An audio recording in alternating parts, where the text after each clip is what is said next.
Hello welcome আসসালামু আলাইকুম, this is Nila Majumdar. Welcome back to my channel. আপনাদের সবাইকে আমন্ত্রণ জানাচ্ছি আমার চ্যানেলে। আশা করি সবাই ভালো আছেন। আজকে আমি আপনাদের মাত্র 2টি ডিম দিয়ে ভিন্ন স্বাদের বাঁধাকপি ভাজির রেসিপি শেয়ার করব। সবাই সাধারণত বাঁধাকপি যেভাবে ভাজি করে আমি সেভাবে না করে একটু ভিন্নধর্মী বাঁধাকপি ভাজি করব। কেউ এটাকে বাঁধাকপি বলে, আবার কেউ এটাকে পাতাকপিও বলে থাকে। জিনিস কিন্তু একই। এভাবে বাঁধাকপি ভাজি করলে গরম গরম ভাতের সাথে আর কিছুই লাগে না, অনায়াসে খেয়ে নেবে সবাই। এটা খেতে অনেক বেশি টেস্টি হয়ে থাকে।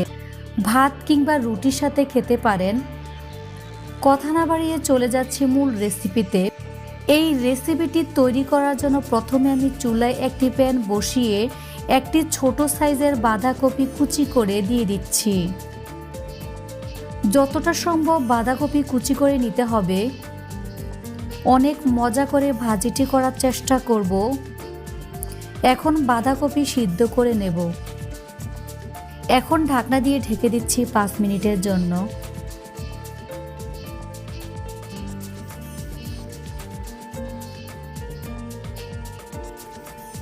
পাঁচ মিনিট পর ঢাকনা উঠিয়ে নেড়ে চেড়ে দিচ্ছি।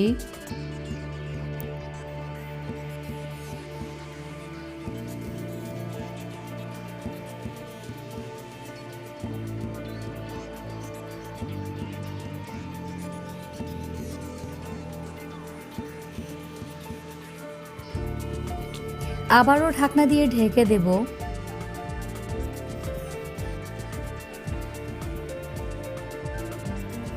পাঁচ মিনিট পর ঢাকনা উঠিয়ে নেড়ে চেড়ে দিচ্ছি। এখন আমি স্বাদ মতো লবণ দিয়ে দেব। এখানে লবণটা পরে দিয়েছি। অনেক সময় আগে দিলে লবণ কম বেশি হয়ে যায়, তাই আমি পরেই দিয়েছি। এখন ভালো করে নেড়ে চেড়ে ঢাকনা দিয়ে ঢেকে দেব যতক্ষণ পর্যন্ত না বাঁধাকপি সিদ্ধ হয়ে আসছে। ঢাকনা উঠিয়ে নিচ্ছি। ঢাকনা উঠিয়ে নেড়ে চেড়ে দেব।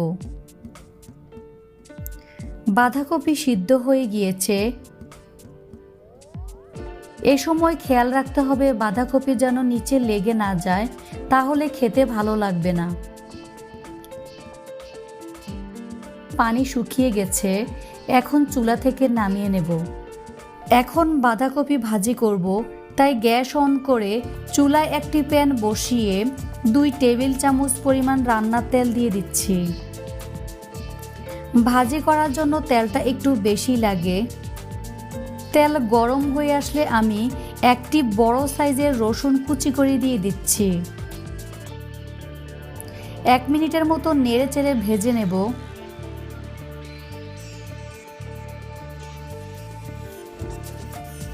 এক মিনিট পর আমি এর মধ্যে 1/4 কাপ পরিমাণ পেঁয়াজ কুচি দিয়ে দিচ্ছি।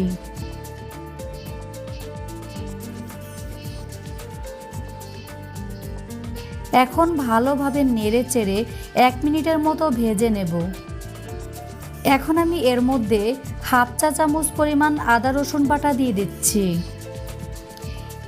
1 চিমটি হলুদের গুঁড়ো দিয়ে দিচ্ছি। হলুদের গুঁড়ো না দিলেও হবে, আমি কালারের জন্য 1 চিমটি হলুদ দিয়েছি। এখন ভালোভাবে নেড়ে চেড়ে মিশিয়ে নিচ্ছি। এখন আমি এর মধ্যে একটি বড় সাইজের টমেটো কুচি দিয়ে দেব। ভালোভাবে নেড়ে চেড়ে স্বাদ মতো লবণ দিয়ে দিচ্ছি। লবণটা একটু বুঝেই দিবেন, কারণ বাঁধাকপি সিদ্ধ করার সময় আমি আগে লবণ দিয়েছি।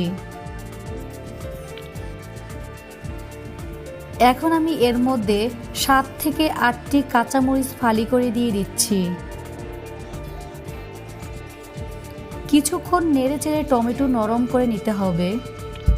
এখানে কাঁচামরিচের পরিবর্তে শুকনো মরিচও দিতে পারেন। টমেটো নরম হওয়ার পর আমি এখানে একটি ডিম দিয়ে দিচ্ছি।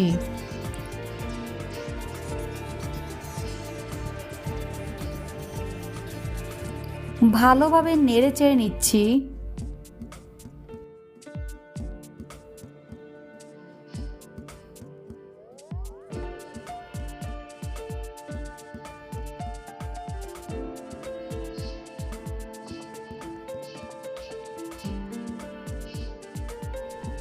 দিয়ে দিচ্ছি কোয়াটার চা চামচ পরিমাণ গরম মশলা।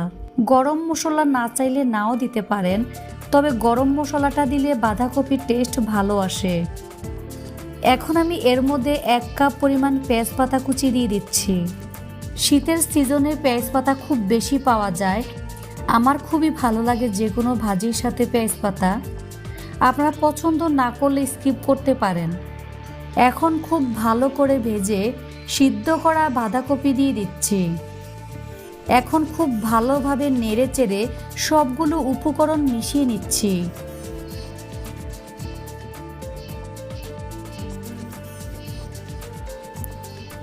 এরপর আমি এর মধ্যে 1/4 কাপ পরিমাণ ধনিয়া কুচি দিয়ে দেব।